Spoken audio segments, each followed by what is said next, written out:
Poetic beats. Poetic beats.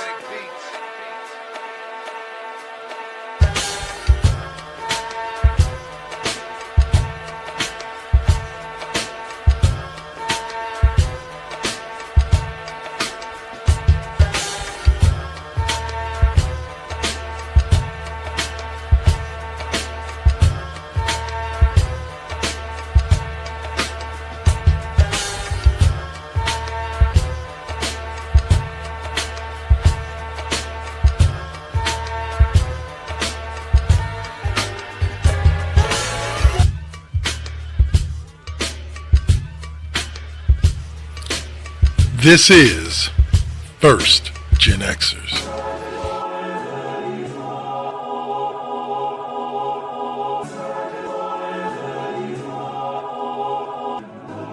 Poetic beats. Poetic beats.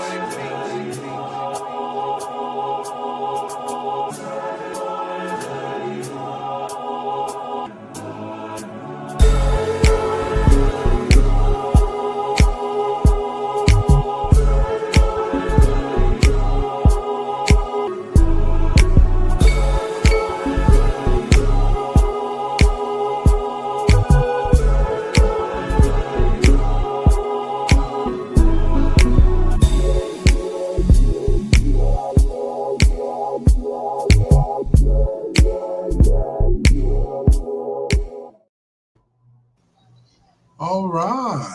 Howdy. How's everybody doing today? I am Dark Lord 100, and this here is Room Scry, and we are your hosts today for the Cheap Pop Podcast. So, I am one that, hey, what's up, DC? Miss TJ, thanks for the alert. Appreciate you. All right, so y'all know what we do around here. I shouldn't have to explain it to you, but we hit them with the pop culture quiz. Now, this one, Dave, I was going to say, I expect between the both of you guys to get 100%. But both of us, between you and Saint, because it was the theme was 90s hip hop, but Saint ain't here. Yeah, he would be the one with. Yeah. Oh, so. yeah. I'm screwed if it's 90s hip hop. Well, let's see. You may not be. You may take some guesses here. All right. So, which 1990s hip hop album was the first to debut at number 1 on the Billboard 200 and later win a Grammy for Album of the Year? Think about it for a minute. I'll let you mull over some ideas while we talk some hot topics. He's like, I'm not going to. Just have faith in yourself. You never know. All right. So, AEW star Maxwell Friedman and Andrew Kingbach Bachelor have both been signed on to join good old David Harbour. To join David Harbour in Violent Night 2. Have you seen Violent Night 1? Because I have not. I have not. It's got great reviews on it. Yeah.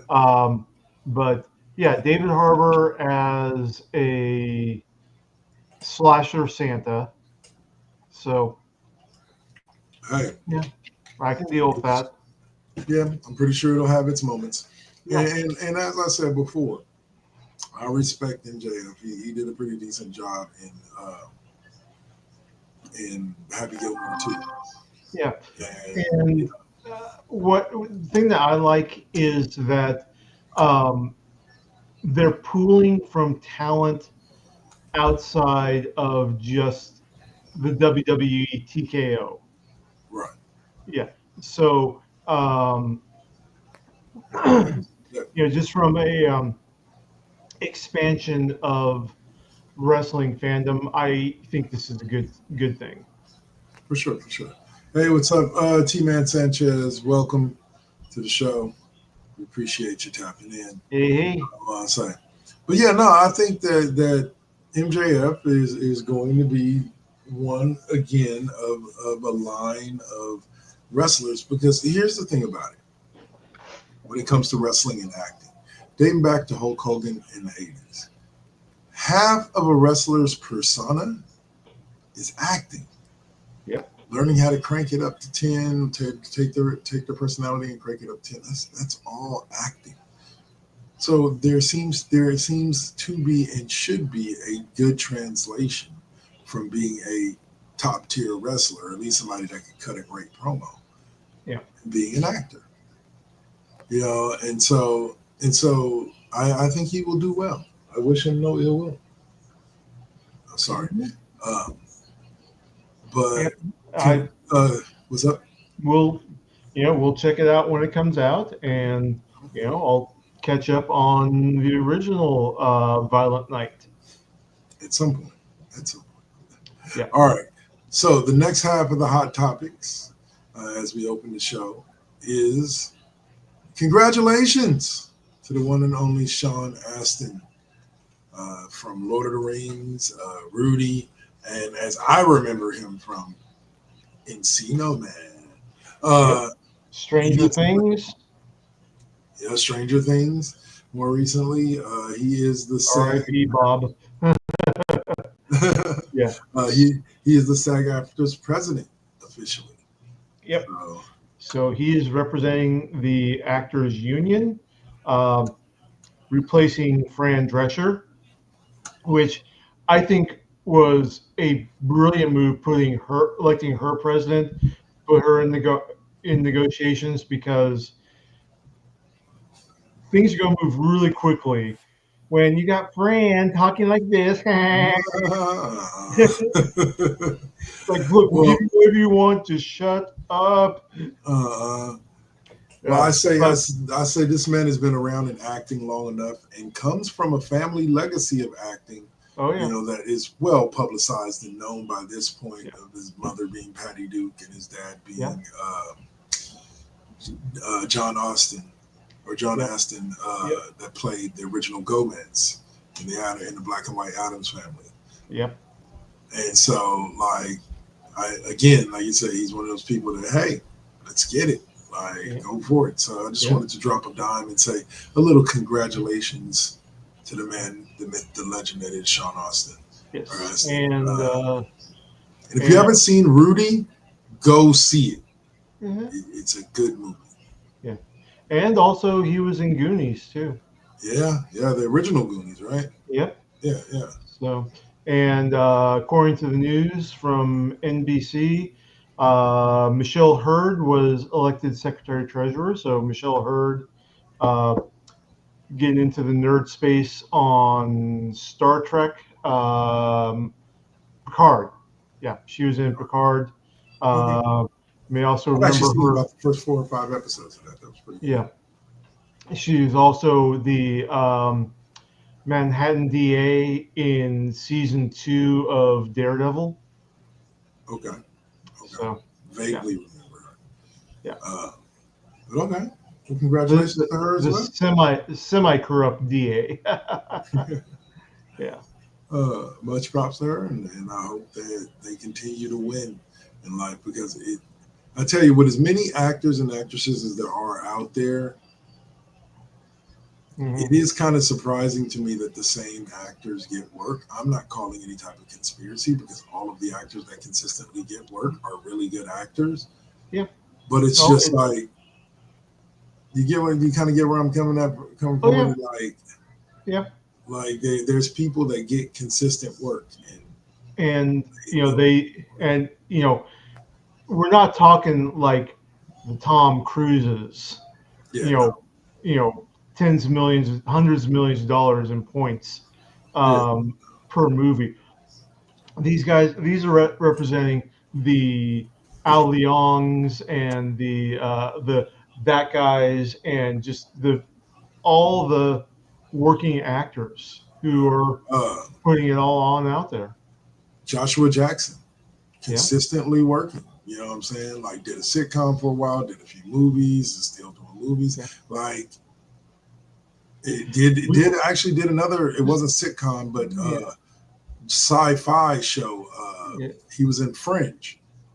Yeah, played one of the main characters in Fringe. Yeah, like we were just talking last week about how the little kid from Family Matters has been working constantly at on a soap opera for the past 40 years. Yeah, like So, that's insane to me. yeah. All right, so And also, it's good to have the representation because there's so many other issues that are now cropping up with the digital age that we are in. Rights for voice actors, rights for video game voice actors, AI representation, both visually and auditory and through sound. So, okay, well, there you yeah, go. And it's be good to have people that understand right. how all that works at the helm. All right, so let's finish off this segment with, as usual, the pop culture quiz album. Take a wild guess if you want. I don't know the name, but I'm of the album. I'm just going to guess it's going to be Run DMC's debut. That would have been the 70s.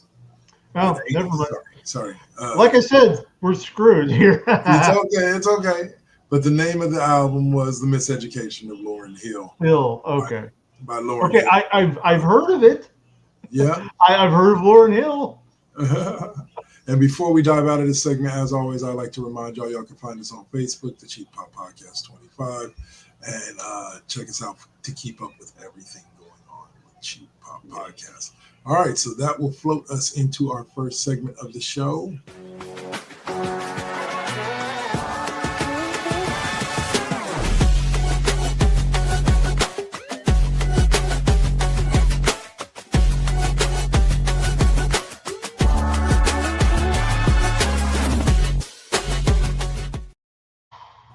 All right, so we are back for some Pop Culture Corner.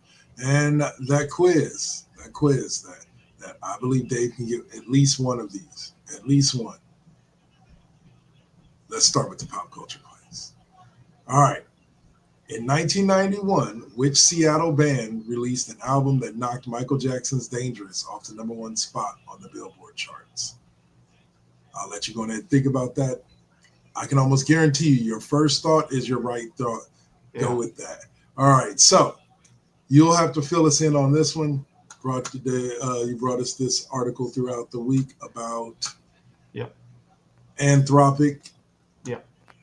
So Anthropic, for folks who do not know, is yet another AI large language mechanism like Grok, like ChatGPT.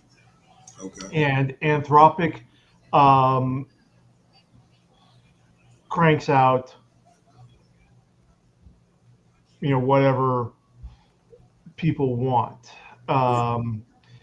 And so Anthropic has been sued in a class action lawsuit and has agreed to pay $1.5 billion to settle a class action lawsuit by authors. So this is the company agreed to pay authors or publishers $3,000 for each of an estimated 500,000 books covered by the settlement. $3,000 per? Yes. Wow. Yeah. So if you have multiple books, you getting paid? Yep. This is the largest copyright recovery ever, according to one of the lawyers, and it's also the first of its kind in the AI era. And we know the issues where these fake AIs, they get trained on the work, whether it's art, whether it's writing, whatever it is. They get trained on just what's out there on the web. They gather it all around, and that's how they learn and educate themselves on how to do things, and how to produce things. And it's just, I like it. Mm-hmm. I think it doesn't quite go far enough because The problem isn't necessarily with technology. The problem is with the people who control the technology. Correct. The Elon, the Elon Musks, the Jeff Bezos, et cetera, because they want content without having to pay creators. Right. They want to, well, and they're gonna. It's. Let me say it like this. It's not right. It's not right at all. But it is unfortunately one of the cheese holes, the Swiss cheese holes that needs to be figured out in the free market system when it comes to AI. Yeah. You know what I'm saying? Because at the end of the day, appropriately, the AI has to learn from somewhere. Yeah. You see what I'm saying? So it has to be able to ingest information from Right. somewhere. And But I do believe that but I do agree in the fact that that should not be going to an artist Facebook page right. and scanning Right. all of their art that they've posted for I mean, their fans, etc., you want, and then utilizing that to feed your bot. I agree with that being wrong, but we have to figure out how, and I think that's what they're doing now. We have to figure out how to compensate the artist well, for the yeah. AI being Well, or its product. or limit where the AI is taking its training from. Like, you want trains to do art by having it scan pictures. There are tons of public display art. That you can do virtual tours of the Louvre, the Guggenheim. You can train them all on those works. You want to train them on um, works of fiction for writing. You got Project Gutenberg that has public um, public domain um, works for free to download and use. Just go there. Well, yes, and I agree. And and I think that the best thing is um, the default on social media needs to be opt out. Opt out of AI training needs to be the default setting on Facebook, on everywhere. Opt Yeah. in needs to be a conscious choice with some benefit for the creators. And I can agree with that. I can see where you're coming from with that. Like they should, yeah, that's what I'm saying. Like, and it should be a submission thing. If you don't, it shouldn't be a searching the internet thing. It should be a submission thing. Like the AI works from the knowledge base that is given Mhm. to it. As artists and or writers submit their items for usage with this, they can choose to or not to. And if they choose to, they're given a small fee, or you know what I'm saying, or Yeah, yeah. some comparable fee, and then their book is used and fed into the Chat GPT or whatever the AI system is, and but only by submission does the artist work. Again, remove the internet from it. Like Chat GPT is on the internet, but it works from a database that is on a server that Yeah. is controlled by the people who create ChatGPT. And people can submit to have their stuff submitted into ChatGPT. Okay, cool. Now we pay you $5,000. Okay, there you go. You submitted your works. It's going to go into the thing. Now ChatGPT can now use that as reference for Right. whatever it needs. And if nothing is there to be found, if no information is there to be found, then no information is there to be found. Right. ChatGPT. You know, and I think that would be a way that would kind of and then anything that is public domain, as you said, would automatically be vetted. But Mhm. as far as new and more recent artists, if they wish to submit, artists and writers, if they wish to submit their work, then they can.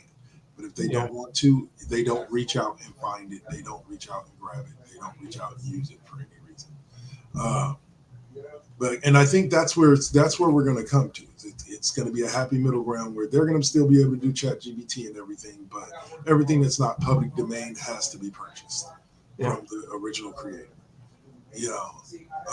And of course they're assholes, so they'll find some loophole in that as well. Yeah, of course. All right. So what's up? Nothing. Just agreeing with you. Yeah. The next subject up is Highlander. Mm-hmm. There can be only one. It's a disappointing update as the guy that was supposed to be the one, Henry Cavill, gets injured during training.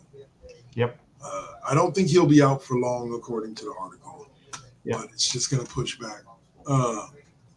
Yep. And this is a reboot with John Wick director Chad Stahelski is directing the reboot with Russell Crowe, Karen Gillan, Jimon Honsu, Dave Bautista. Yep. Batista is going to be, Batista is going to be playing Kurgan. Russell Crowe is going to be playing Ramirez.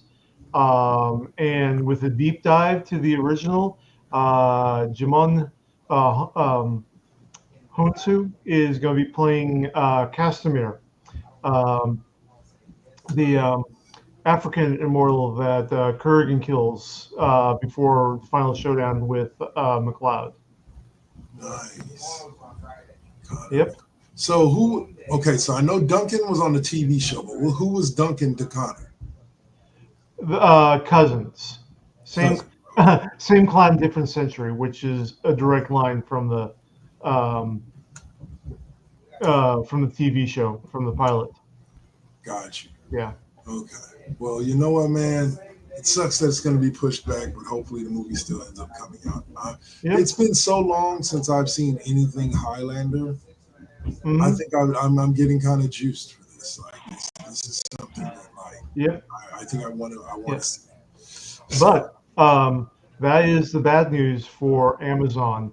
On the good news, apparently Fallout Season 3 production is going to be starting possibly before the end of the year. So we'll keep an eye out on that. Okay. All right. So we will look at next up. We add another list to the list of deaths that we've had so far this year. Here is the deep pop culture dive. Yes. I'll say the number of deaths this year of celebrities has been insane. Yeah. Next up, Polly Holiday, who played Flo on Alice with the Kiss My Grits catchphrase, passed away at 88. Yep. And she also got her own spinoff in 1980, which was midway through the run of Alice, which went from 76 to 85. So yeah, she was really popular. She was iconic. I remember that Kiss My Grits being everywhere when I was a kid. The Kiss My Grits and that beehive. Yep. Well, I'll say, what's up, elect lady SHSM? Thank you for tapping in. We appreciate your comment. All right, but so another one lost. Like so many we have lost this year alone, and in the last few years. I had a friend of mine say to me, I feel like my childhood is slowly dying in front of me. And it's like, to an extent it is. Everybody that you remember watching on TV and seeing and this and that. In their 80s and 90s now. And I'm going to lose it when Eddie Murphy go, man. I'm going to lose it. But so Polly Holiday earned 4 Golden Globe nominations and one in 1980 for Alice, as well as 4 Emmy Award nominations, 3 for Alice, 1 for Flo. Did you hear about? Let me look this up.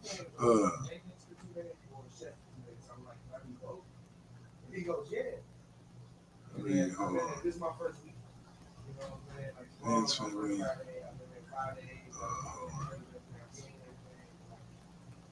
I saw an article the other day that said the Wayans family was being honored as a whole, I believe, by the NAACP. Yeah, I think I saw that too. Yeah, they were inducted into the NAACP Image Awards Hall of Fame February of this year. That's the whole family. Sean, Keenan, and they deserve it. They've had such an impact. Even Marlon? Even Marlon. Even Marlon has had an impact. I'm not going to clown on Marlon Wayans. So, yeah. But all right, so next up in the final subject, I actually plan on seeing this movie because I actually saw all the rest of them thanks to my ex. She insisted upon watching them with me. The Conjuring movies. Yep. Last Rites. I'll probably wait till it comes on streaming. But Last Rites is doing well as far as for horror movies in the theater right now. This particular movie series has a very, very big following. Mm-hmm. It is one of the current main franchises in horror, but debuted with $83 million domestically, making it the third highest domestic opener for a horror movie behind It and It Chapter 2. Wow. Still look at Stephen King dominating the horror charts. Oh, yeah. And he's not done because The Long Walk is doing okay. Yeah. So, yeah. But the weekend box office, that was last weekend's box office for this weekend box office. Demon Slayer Kimetsu no Yaiba Infinity Castle is number 1 with 60 million. Conjuring went to number 2 with 27 million. So that's about a little under a 30% decrease, which is about average for a week 2 drop off. Right. Downton Abbey grand finale number 3 at 19 million, and The Long Walk is number 4 with 12 million. Let's see where they go with it. Yep, and Long Walk, I want to watch that just to see Mark Hamill get his evil on. Speaking of evil, Yep. We mentioned right before air that you said you had watched the 4th and 5th episodes. Yeah. Or not 4th, 5th and 6th episodes of Yeah. the new season of Wednesday. Oh yeah. What were your thoughts? I've watched all 4. I'm liking it. It's it's all coming together, and the Freaky Friday episode was really great. Jenna Ortega and Emma Meyer they got to show off their acting chops by reversing roles in that. Yes. And it was, really great to watch the ladies pull that off. And we find out that, yes, Wednesday literally is addicted, is allergic to color. Because Enid just starts putting on all the stuff from her wardrobe, all this color stuff, and then she's breaking into a literal hives and rash. I mean, I was just gonna mention that as like the best part of the episode. I was just like, she actually found out that she literally is allergic to color. Like she doesn't wear black and white because she wants to. Well, she does want to. Yeah. Oh man. But I mean, it's great. We're getting friendships and family stuff sort of repaired. The Dia de los Muertos episode is still absolutely fantastic because Gomez just low key. Gomez and Pugsley, Dia de los Muertos, of course, everyone's favorite whitewashed historical family theme park, Pilgrim World, has to get in on Dia de los Muertos, Oh man, that or as they call it, Los Spooky Noches.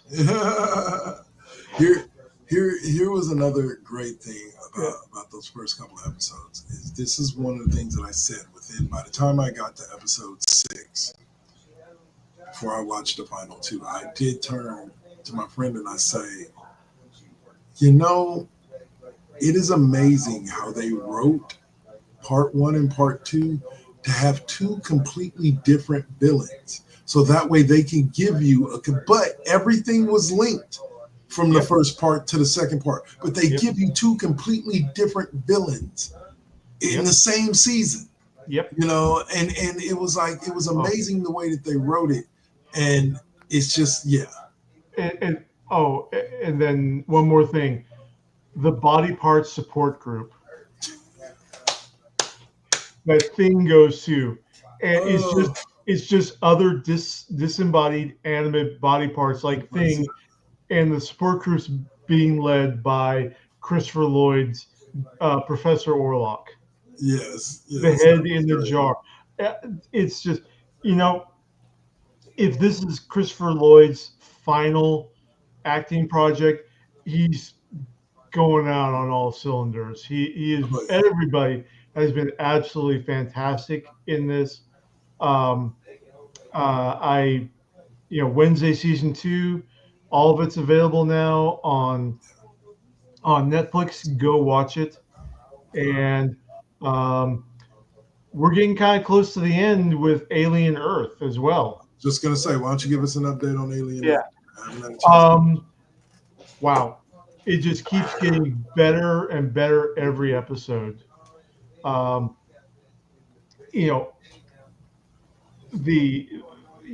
have a master class in how to write a sympathetic villain in there, where you've got the chief security officer of the Maginot, the ship that crashes in to Earth,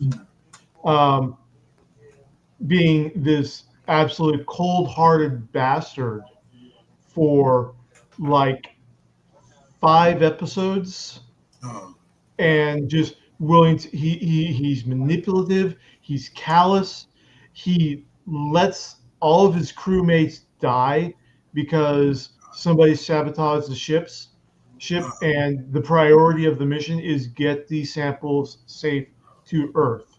It's like, okay, some of y'all gotta die. I'm cool with that. Mother would lock all the doors and hatches, and I'm good. Yeah. Really? Yeah. And then they pull you out. They pull out an episode where you see this guy's backstory, and you start feeling. You start feeling for him. You start literally feeling sympathetic for him. When you see some of the things that he's had to endure, his personal drama, not the ship drama, but that. I'm still loving the Lost Boys in there. It's really so good. Timothy Olyphant is just. There's not much that I haven't enjoyed him. Yeah, and then the creatures, they keep getting more disturbing in there. Although I think the peak is still the eyeball creature. That eyeball creature that goes up to a body, plucks the eye out of the body, then makes its home in the socket and takes over the body. That's insane. Yo, what's up, Wood? Thanks for joining us again this week. Hey, Wood. Joining us over there on the Double KK Double Network YouTube. But yeah. And also Elect Lady SHSM on our Twitch channel. Tapping in. All right. Hey. All right. Oh, yeah. Oh, Halo. One second. All right. So let's get it with this pop culture quiz question. I have a feeling you might either come close or get this one. Let's see. In 1991, which Seattle band released an album that knocked Michael Jackson's Dangerous off the #1 spot in the Billboard charts? I'm going with Nevermind by Nirvana. And the man stumbled into a right answer. A little bit more in my wheelhouse this time. Yes. Well, say I actually, in general, did not know that until I read this question, that it knocked off Michael Jackson's Dangerous off the #1 spot. So congratulations, Kurt Cobain, wherever your soul is at rest. Mm-hmm. That's something that not many people can say, that they knocked Michael Jackson off the #1 spot. Yep. So, all right. So we are going to go on ahead and get to our commercial break, or should I say podcast block, whatever you want to call it.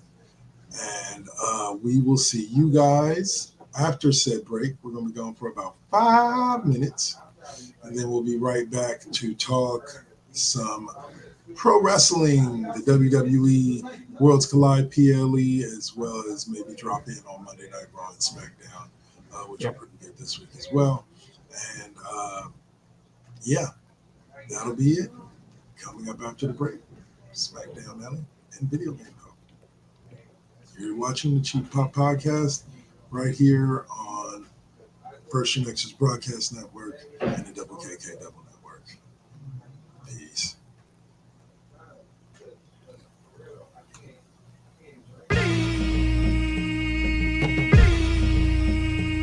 This is now versus then. This is now versus then. Get on your mark, let's go. This is now versus then. Burning up your radio, still turning up the heat with Poetic on the flow. Got you moving to the beats with the Saint as your host. Shout out the collective, hold it down, we gon' clown, that's the lesson. Where Generation X meets Generation Next, with them bangers from the east to the south to the west. Yeah, this how we do it in Sacktown. Slide to the studio, yup, it goes down. Everybody fall through. These beats gon' pound, waking the game up, told you it goes down. And this is only the intro. Turn the mics on, shout out to my kinfo. Where you at, y'all? Let's get this started. Turn down for what? We about to start the party. Let's go, let's go, let's go, let's go. This is now versus then. This is now versus then.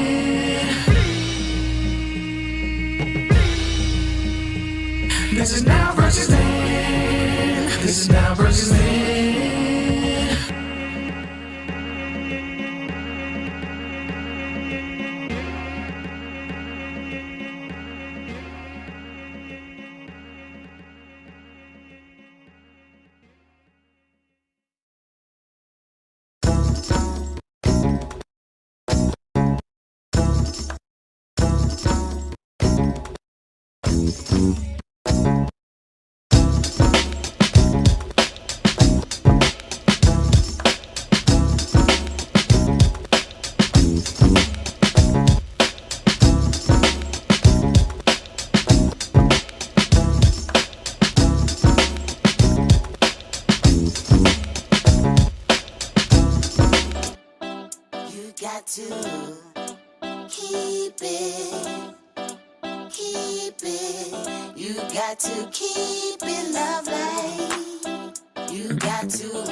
So we're going to get to talking some NBA free agency.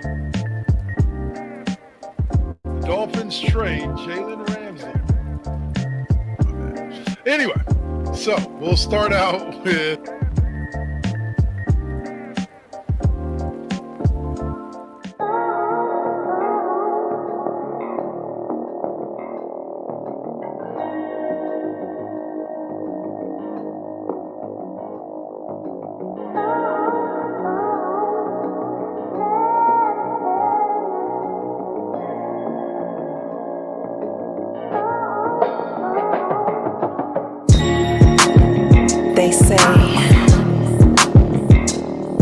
Beauty is in the eye of the beholder. But the definition of beauty is distorted. Yeah, come on. Searching for yourself, so insecure about the way you look, so you go to Miami. You can't find the love within yourself.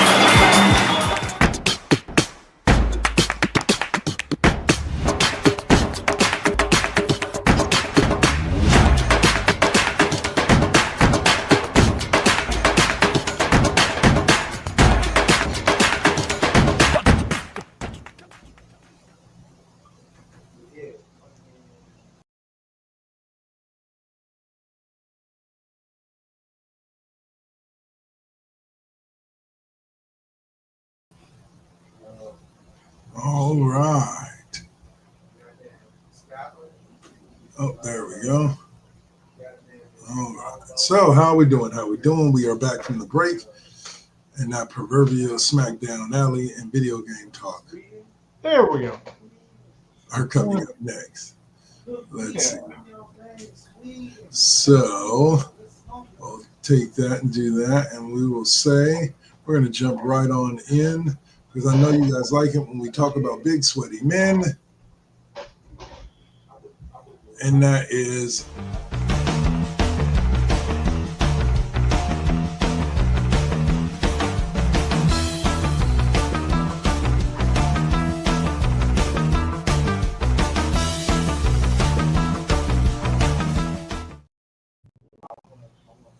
all right. So we're gonna go ahead and open up with a little something you sent me over the whatchamacallit here.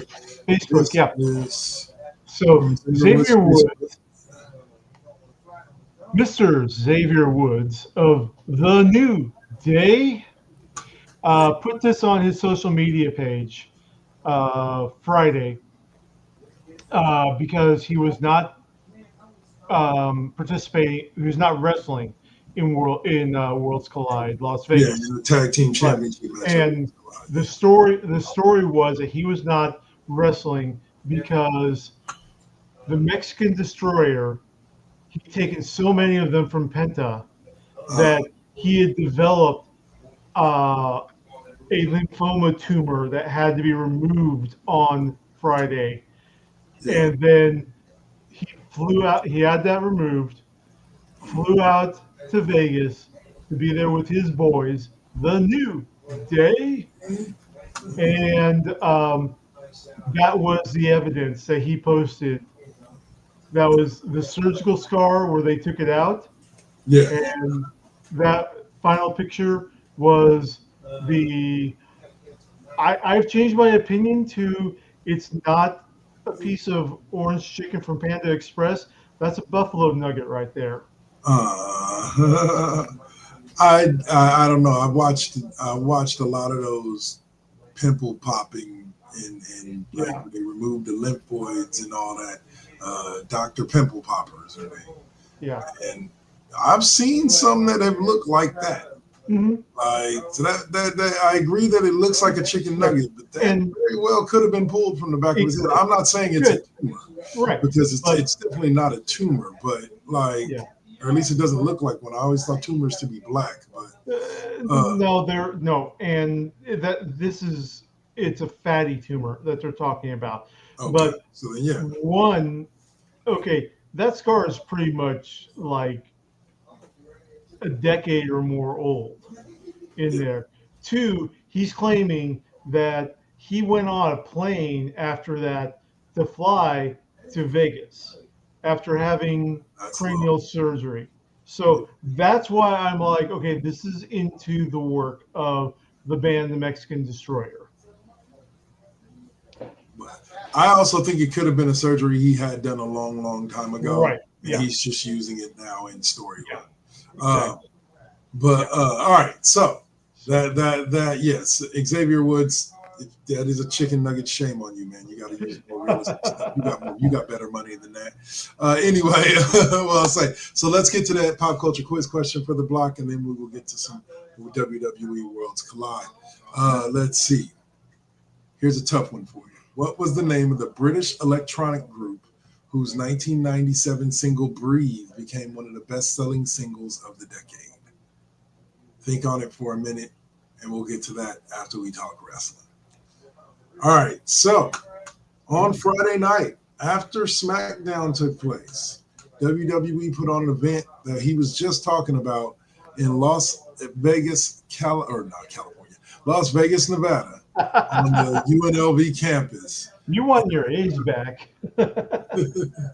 Well, say it was the second Worlds Collide Yeah. that has happened since WWE took over control of AAA. Yeah. It had several matches that were great, like Lola Vice and Mr. Iguana taking on Finn Balor and Roxanne Perez. With Layeska and Dimonito. Oh yeah, And- were both there. Yes, and we are sad to report that apparently Dimonito suffered a tear during the match. So, But and then we had other matches like what was up for one match of the night: Laredo Kid, Octagon Jr., La Parca, and Masquita Sagrada defeated Joaquin Wild, Cruz del Toro, Lince Dorado, who I haven't seen in forever, and Minio Bismo Negro in an 8-man tag team showcase. so it was 3 regulars and a mini each side, with Mosquito Segueda being the one mini, and then Mini Abisma Negra being the other. And they put on a really good show. Mascarita, he was getting what each time he was in the ring against one of the full sizes, he was getting like 2 or 3 complete around the worlds on opponents before going into the Hurricane. And that was, and amazingly, Mascarita, he is not over 3 feet tall. Would you agree on that, Kev? Yes, I would. Yeah, and this guy took Joaquin Wild, who's not a small man. Yeah. Okay, and did a vertical suplex on Joaquin Wild, holding Joaquin Wild upside down, plank back, straight up for what, good 2-3 seconds of hang time on there before finishing with the slam. I mean, that was impressive. That was really impressive. But those little guys, especially the ones that utilize the lucha style, and have been wrestling in Mexico for years, those guys are amazing. Yeah, because Conan on the commentary really got into that. In that, in America, the minis are just a comedy act. Right. In Mexico, they're both comedy and they're serious. Nice. Shout out to Queen Sugar 11111. Thank you for tapping in and coming in. We appreciate the comment. There you go. And so, okay, back to Worlds Collide. Yeah. Again, those guys have been wrestling and they know what they're doing. They're kind of like Hornswoggle. By the time he was like 5 Right. years in the WWE, and he was a vet, and he knew what he was doing out there. It kind of became more than just a comedy act, Right. which is what he started out as. El Hill, the Dr. Wagner Jr. Retained his AAA Latin American Championship. Yeah. And he beat Ethan Page, Dragon Lee, and JD McDonough. And again, what was a match that easily could go down for match of the year without a second. I'm sorry, is it just me, or is JD McDonough's head literally too big for his body? I mean, we're not talking MODOK. Yeah, But yeah. he just doesn't have the width in the shoulders to make Really care, yeah. everything proportional, shall we say. But yeah, and And speaking of J.D. McDonough's enormous head, Ethan Page got that head direct to the lower bits. yeah, pow! Sit down. Yeah. Yeah. That was, All ego got all his ego shook out of him with that one. yeah. I'll say. That was all good. Then we moved on to the match that was really good. Grayson Waller and Kofi Kingston. They Yes, defending Pagano and Psycho Clown. Pagano and Psycho Clown, really great. Grayson Waller put in some good chops, good moves in there. Xavier Woods was patrolling the rim and providing interference. And up until Psycho Clown ripped off his mask. Psycho Clown was behind. Xavier Woods was up on the apron, back to the ring. Psycho Clown comes up behind him and rips off the latex to reveal the extra detail mask underneath. And then Xavier Woods turns around, runs off. Runs straight up the ramp. Gone. I guess they're doing that. Xavier has fear of clowns. They're developing that into their. They mentioned it right before the match. Grayson Waller did on the pre-match interview. Yes. But now, before we get to the ending to that match, though, where our boys Psycho Clown and Pagano were getting about to do the victory speech, and then comes in the Wyatt Six, and it turned into a 4-on-2 in the ring, and the Wyatt Six in the end were holding up not just their tag team championships, but the AAA tag team championships. So they're going for that. I'm getting what I wanted to see after the first Worlds Collide, which is the Wyatt Six versus Psycho Clown, Pagano, and the rest of the Psycho Circus, because there's 4 more Psycho Clown characters in AAA. We'll see if they use them. Yeah, that would be all in one universe. Massive. To me, one of the 2 matches that I put up there as far as that impressed the hell out of me, not 2 matches, but the one match is a one-on-one match between Natalya and Fabi Apache. Yeah, that was good. Was amazing. Those 2 went at it, and when I say it went at it, I mean in a good technical wrestling, fun storytelling type manner. Yep, and they were they ended their match with what literally 4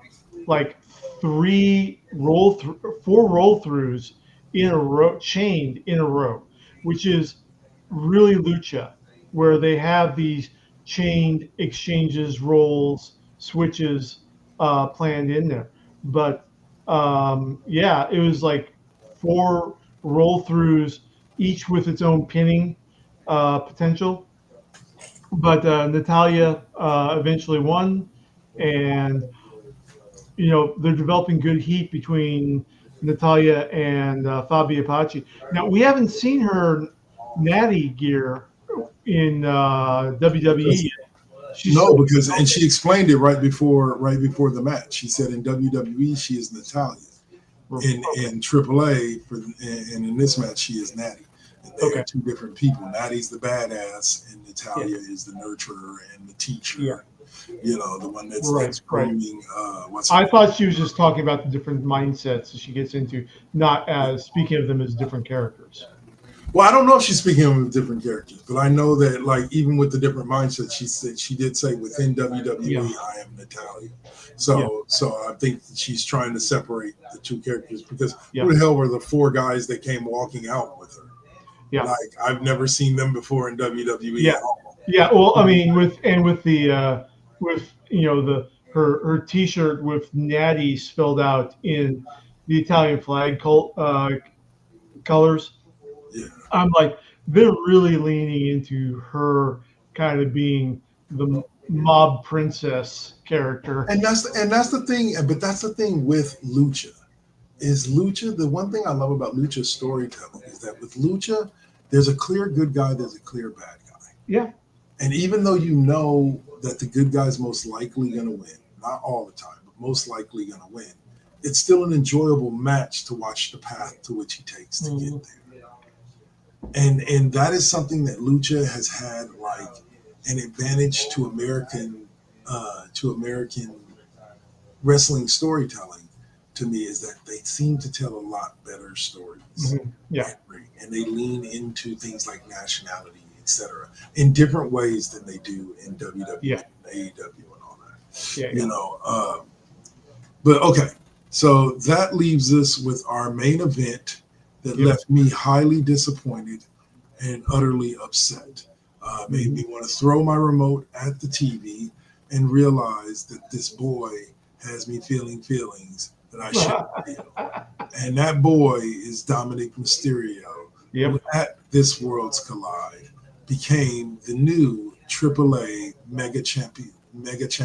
Yep. Took it off of Hijo de Vikingo with a little help from El Grande Americano.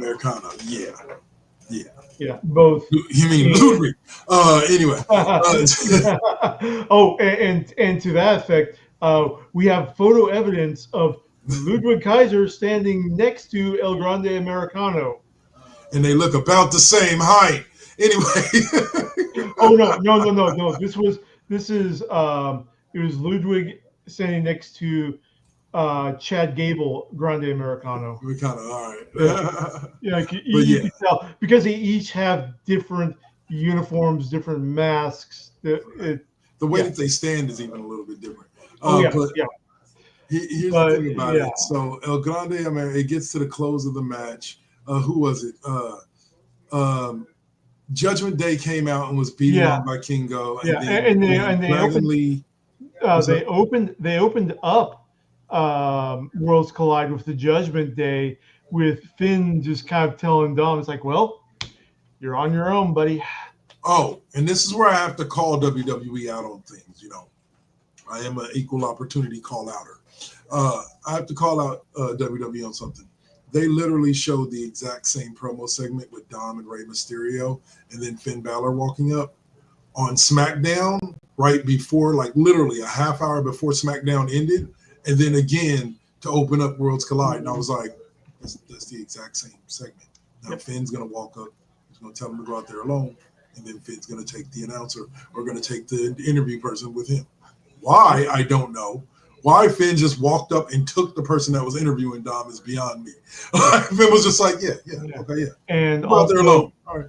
Also, before event, we get the stakes raised in the confrontation between Daddy Dom and Dirty Dom, or Daddy Mysterio, Daddy Ray.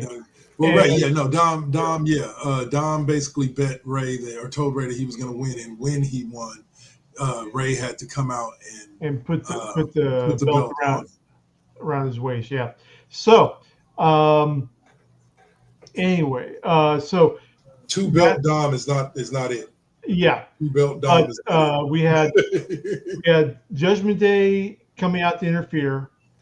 Yeah. Then we had Rey Mysterio and Dragon Lee come out to pounce on Judgment Day, and Rey with the chair laying metal to back. Oh, not just Rey. That shot that Dragon Lee gave to, I think, Finn was that hurt. So it chases Judgment Day out. Right. And Then who was it? Vikingo gets the upper hand on Dom. I believe he even Vikingo- hits the finisher. yeah, he hits the finisher, hits the pin, and then a Grande Americano wearing Joker wear. Literally, it was purple with a green interior, Yeah. or heavy maroon with a green interior. Pulls the ref to disrupt the count. And then, actually hits the ref with a falling elbow too. Yeah, falling elbow. So there's no Throughout, ref. and then- no ref. No ref.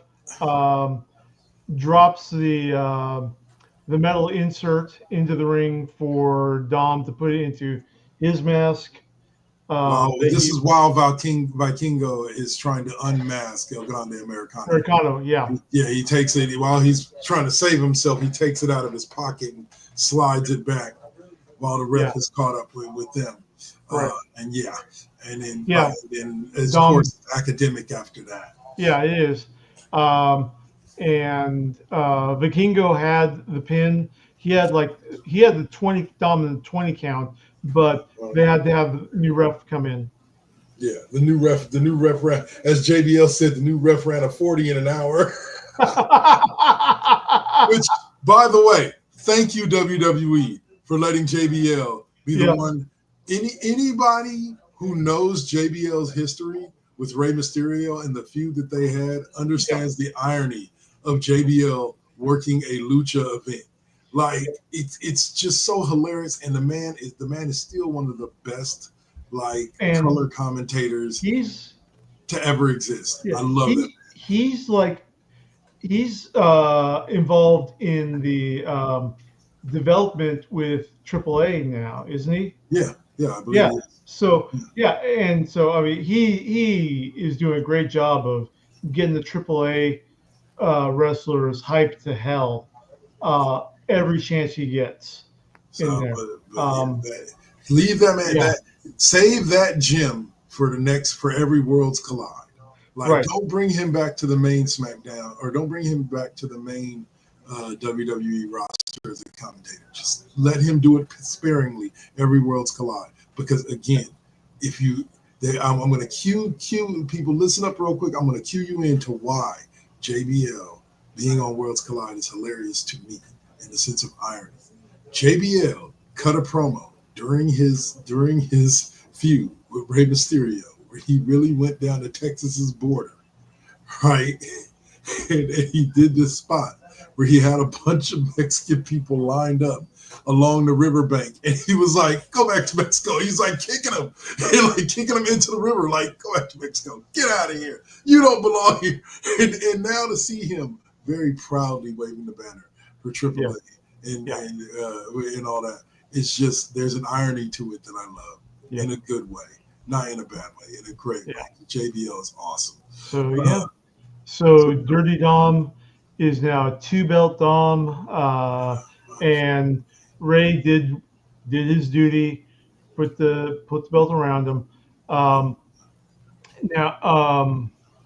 something else. The last thing that happened at Worlds Collide was the official announcement that WrestleMania 43 will be in Riyadh, Saudi Arabia. Yep.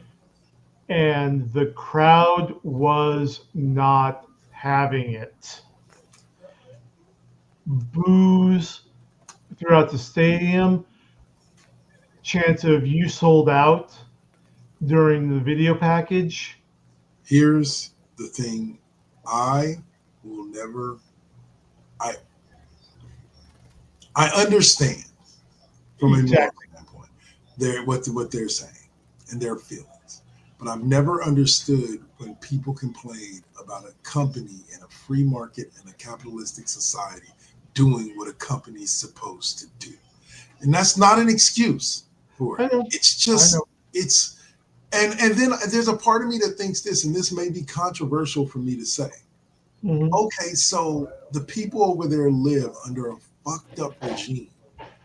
So does that mean that they don't get to enjoy wrestling? Like, and, Yeah, and I'm not saying, I'm not saying that this is what you're saying. I'm just saying these are the questions that pop up in my head when we think about that. Like I get it. I get why it's like no, I would never want to live under something like that. Right. Or participate in anything like that. But it's I mean, I know I can't fault the company for wanting to make money. Right. What's up? The counterpoint, though, is I know you remember Artists Against Apartheid and Ain't Gonna Play Sun City. Yeah. Okay. Right. That was a huge group of artists making their decision to not take money from and normalize an evil government, Right. an oppressive government. And so I understand. I mean, I understand both sides of this Exactly. right now, and it's not an easy decision. It's not a great decision either. And here's the thing. Here's the thing for me. When I watch, and I'm gonna watch. When I watch, it will not be to support WWE. It will be to support Rhea Ripley, to support, you know what I'm saying? Like those guys, they have a choice, but yet they don't really have a choice. They have a family to feed. Yeah. You know what I'm saying? So they got to do what they got to do. So I'm going to support them. And so I get people's problem with it. And in no way am I saying nobody should have an issue with it. I understand the issue. And I agree wholeheartedly. Yeah. But I also cannot fault a company in a capitalistic and free market for taking money from wherever they can get it from. Right. And that is a rich market when it comes to professional wrestling that does not get tapped for the very reasons why people have an issue with WWE going over there, but that does not get tapped. And I think, unfortunately, it's unfair for the fans because it's not their fault that they live under that regime. Right. It's not their fault that it's not these kids' fault that they were born in Saudi Arabia. Yep. You know, I believe that they should be able to enjoy wrestling the same way American kids can enjoy wrestling, the same Japanese kids can enjoy wrestling, European kids can enjoy wrestling. You know, but that's just I look at it like I said, I understand both sides because but it's a hard road to walk when making a decision one way or another. It just is. So let us know what you think about our new segment, Deep Socio-Political Thoughts with Kev and Dave. Anyway, so all right, so that was Worlds Collide. I did want to touch on one thing from SmackDown, which was the return of Cody Rhodes after a grueling match between Drew McIntyre and Randy Orton. Drew McIntyre was going to basically do the same thing to Randy Orton that he did to Cody Rhodes, trying to put him out, putting his head through the bottom of the SmackDown announcer's desk. And here's what's funny. And this is what I mean, people, when I say, when you've watched wrestling long enough, you can pretty much call damn near anything. As soon as Drew hit him with the second Claymore and Randy rolled out the ring, and they went to a camera shot where they were over Randy's back, not immediately over Randy's back, but it was over Randy's back, and Drew rolled out in the same position that he was when he hit Cody with the Claymore into the announcing desk. And I went, Cody Rhodes is returning right now. Literally, verbatim, that's what I said. What happened? Drew sets up to hit him with the Claymore. Cody Rhodes music hits. Cody Rhodes comes out, fights off Drew from Claymoring Randy through the table, and then announces that at WrestlePalooza next week, it's going to be Cody Rhodes and Drew McIntyre for the WWE Championship. So I thought that was pretty cool the way they set it up, even though I read it from minute one. It was still a cool setup, and I can't wait to see that match. This card is really rounded out to a good one.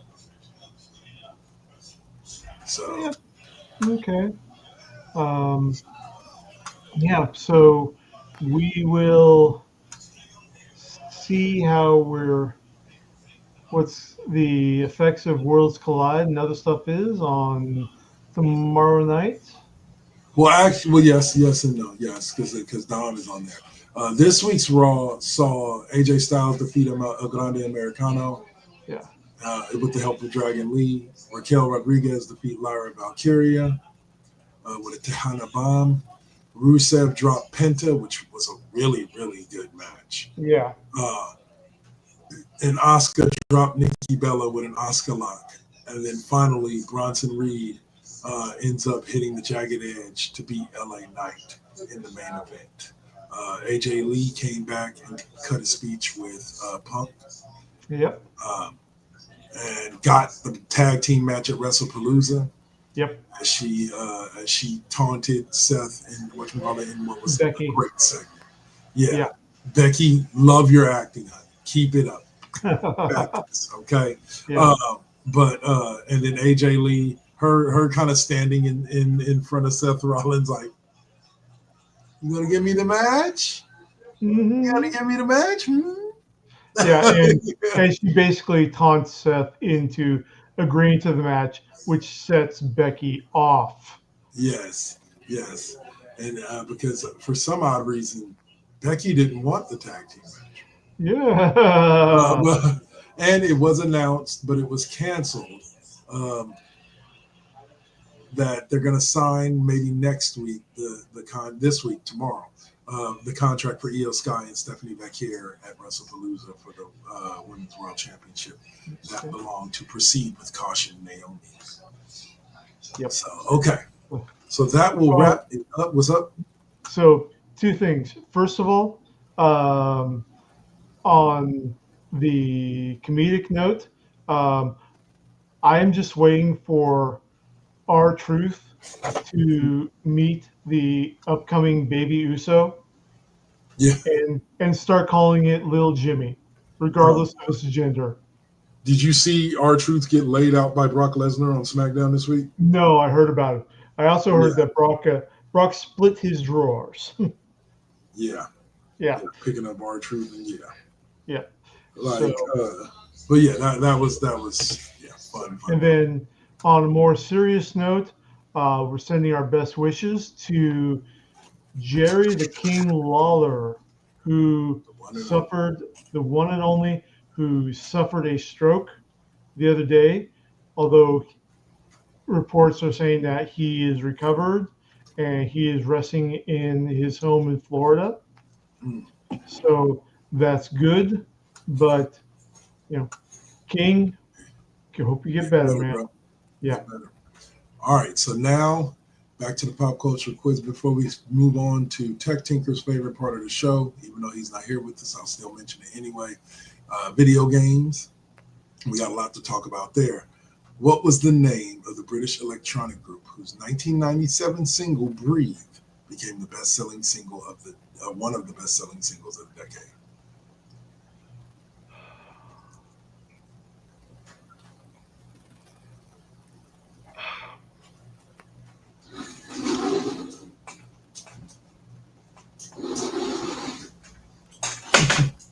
I am going to go with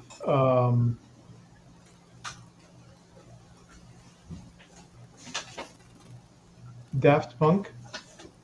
Unfortunately, wah, wah, wah. Yeah. No, it is The Prodigy. The Prodigy. Yeah. Breathe the Russia. Yes. And they won't touch ya. I can sing. Love that song. I just don't think of them as electronic. Right. I mean, when you say electronic, I'm thinking, Daft Punk, Orbital, the Eurythmics.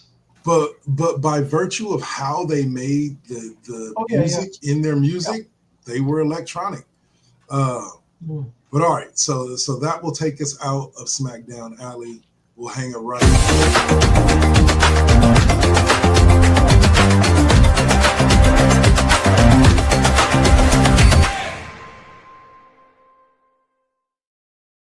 Video game lane. What's up? All right, so the final pop culture quiz question, Dave, is 1 and 2 at this point. Is he going to finish at 500? This one may or may not be an easy one. We shall see. Before going solo, which 90s pop star was a backup dancer for New Kids on the Block and Janet Jackson? I will give you one clue, and it'll unfortunately be too good of a clue. But think Ben Affleck, and we'll go from there. Anyway, all right. So first story up is from you, sir. So I'll give you a little time to explain it to us. But Paradox refunds PlayStation Store pre-orders of Bloodlines 2 in preparation for adjustments to its reviled $30 DLC to be revealed later this month. Yeah. All right. So, Bloodlines 2, or Vampire the Masquerade Bloodlines 2, has been long gestating and got in on crowdsourcing and pre-orders. Okay. And then, as we reported last week, they started taking all the unique Vampire the Masquerade content out of the base game. The clans, the setups, and even some of the weapons. So that was after they got the Kickstarter and the pre-orders all in. But then they were going to add content back in, but it's going to be locked behind a $30 DLC. And so it's never the answer. yeah. And so the fan base has been screaming about this. Yeah. And so Paradox has announced anyone who pre-ordered the premium edition through the PlayStation Store will be contacted and refunded starting Monday, September 8th. So that's, yeah. You'll be able to pre-order your premium edition copy again later before the release on October 21st. And this also applies to Steam pre-orders as well. Okay. They're trying to get right. They're trying to get right before they got to get right. Yeah. Yeah. So there were a lot of screams about all that. I didn't get Bloodlines 2. I had a different version of that. Well, this is Bloodlines 2 that's going to be coming out. Right. No. I'm saying I didn't play Bloodlines 1. I played a different version of the Gotcha. That's correct. Because I was a huge fan of the tabletop game. Right. Back when it was out. Yeah. I'll say, all right. So next up, we got the embarrassing failure of the U.S. patent system. As video game IP lawyer says, Nintendo's latest patents on Pokemon mechanics should not have happened. Full stop. What's the story there? Okay. So today, in usually boring news about copyright patents, Nintendo successfully was granted a patent by the U.S. Office of Copyright and Patent Office. Yeah. This patent was for games with mechanics where you summon a sub-character to fight for you. Okay. Now, normally, that's so vague to be it doesn't help. It hurts. Right. Normally, it opens up creative interpretations. Like, for example, Superman is one interpretation. But you can also, actually, a better example would be like the 20 different characters who have existed named Captain Marvel. Yeah. Okay. Okay. All of them are legally distinct in some way. They all just use common names in there. Right. But so this is basically this patent that was granted to Nintendo is for games with mechanics where you summon a sub character to fight for you. So like something like Street Fighter or like Final Fantasy, yeah, and anything that comes with so summoning they up a can't sub character. patent a general mechanic like that, can they? But they did. Okay, so that's why he says this should have never happened. Gotcha. Yes, exactly, and that is coming from a industry Nintendo's lawyer. lawyer. No, an industry lawyer. I'm getting to Kirk Sigmund, who is a video game patent lawyer, and said that it was just overly vague in there. Now, he's not the only one saying it. Even Pokemon's former chief legal officer thinks that the new patent is unenforceable. Okay. And he just said, I wish Nintendo and Pokemon good luck. All right. And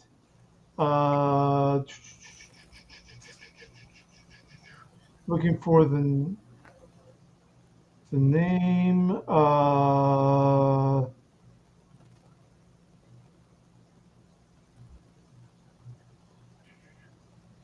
Don McGowan, Chief Legal Officer at the Pokemon Company, former Chief Legal Officer, told Eurogamer. So, yeah, this is definitely going to come up. Again, we'll keep an eye on it. Yep. And see what they do with it. Next up, we have a fun little story about a game that everybody's waiting to play, and that is the new remake of Knights of the Old Republic. And we have some concept art leaked. Yep. There, looking good. Yeah. It's there. It's still on development hell hold as it's switched companies. It's now over at Aspire. But yeah, when you look at the photos in there, you might have noticed that one of the things they focused on was in Kashyyyk, the mist, and the details of the jungle undergrowth, things like that. Looks But good. yeah, it's still, and this is going to be a full remake for modern systems, for your PS5, Switch 2, Xbox One. Even though old KOTOR, I run it just fine on my Xbox One. Yeah. But yeah, Okay. Well, that is going to that's be how- yeah. So we're still waiting for it. In the meantime, like I said, if you want to get on a current system, Xbox One has the original, and Nintendo eShop also has the original, but a remastered version from Aspire that's not about graphics, but just programming and making it sure it would work on the Switch. And it includes an easy access cheat menu. Yep. So you can start off with all that high-end gear from that spaceship download or space station download. all right. So this next story as well, twist from Dave, but after Indiana Jones, sounds like Machine Games is ready to make another Wolfenstein game. So I didn't get to play their previous one. So how were they? Okay. I've been playing Castle Wolfenstein since it was back out in the Apple IIe and IBM PC days. Yeah. Top-down wander, and I have loved the series. Who doesn't like shooting Nazis? I mean, Sure. come on, let's be honest. Yeah. The id Software,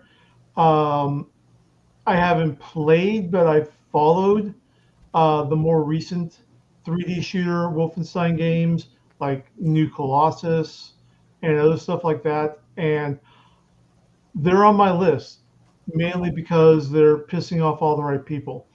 All the right people. All right, there you go. That's right. So, So, but after they finish, put the finishing touches on the Indiana Jones and the Golden Circle DLC, the new campaign in there.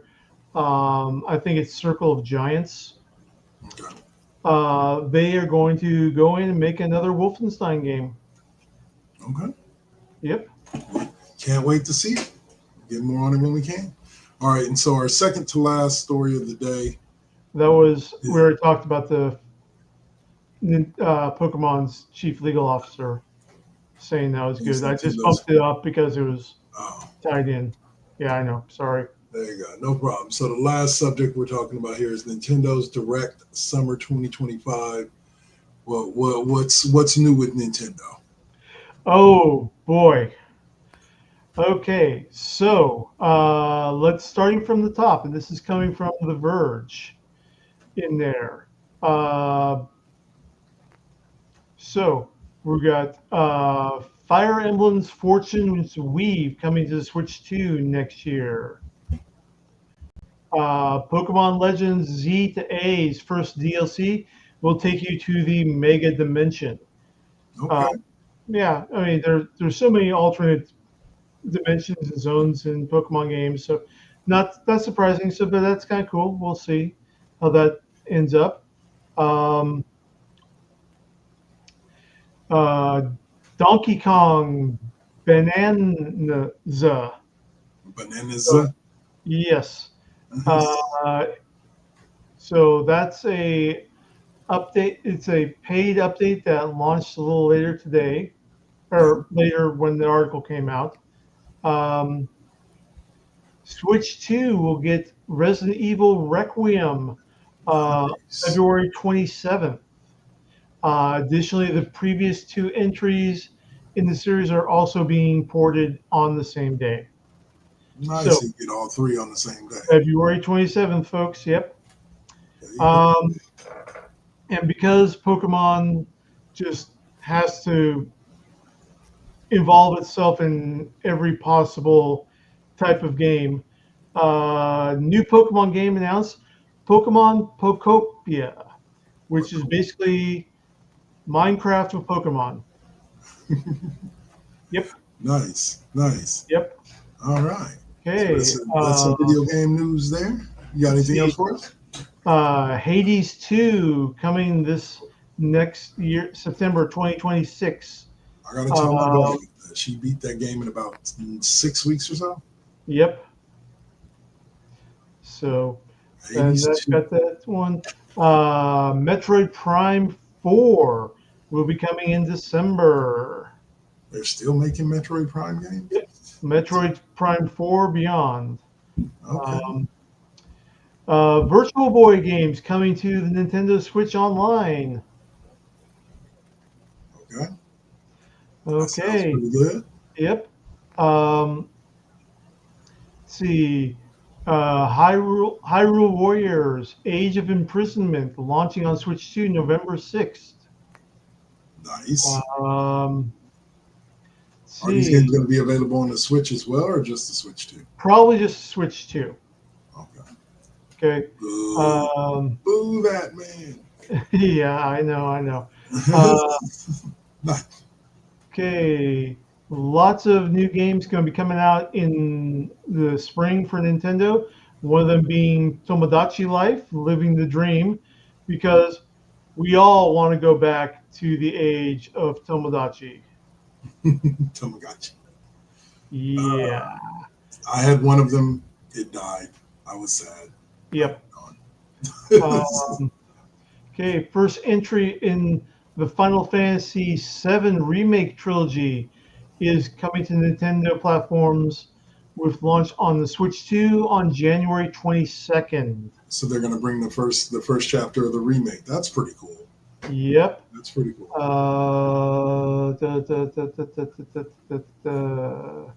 Another spring 2026 is going to be release is going to be the a physically what is this, a game or is it?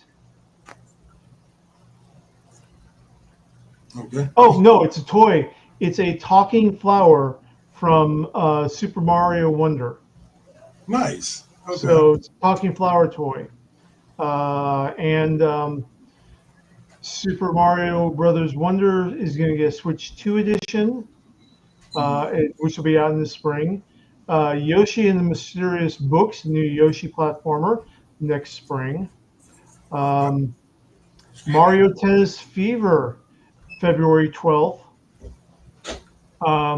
And we got the trailer for the Super Mario Galaxy movie. Nice. With Jack Black coming back as Bowser. Mm-hmm. So that trailer's out. All right. All right. And there's more, but, you know, we're still running. Yeah, we're doing okay on time. Yeah, we're doing good on time. Yep. All right. So I think that's the last subject I had. Let's see. So we'll close out with the pop culture quiz as always. I think I gave you the perfect clue. Before going solo, which 90s pop star was a backup dancer for New Kids on the Block and Janet Jackson? Drum roll, please. Jennifer Lopez. That is correct. J-Lo, as she is known, or Jenny from the Block. As you give me the softball pitch. Well, you finished at 500, Dave. I'd say that's pretty good for not knowing much about 90s. Actually, it was 90s music was just the theme of it. Not necessarily 90s hip-hop, but 90s music. Yeah. All right, so that takes us to, let's get on the train and go to our final segment.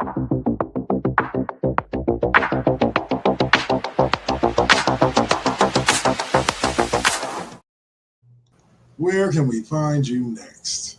Room Squire, why don't you kick us off and let us know where we can find you next?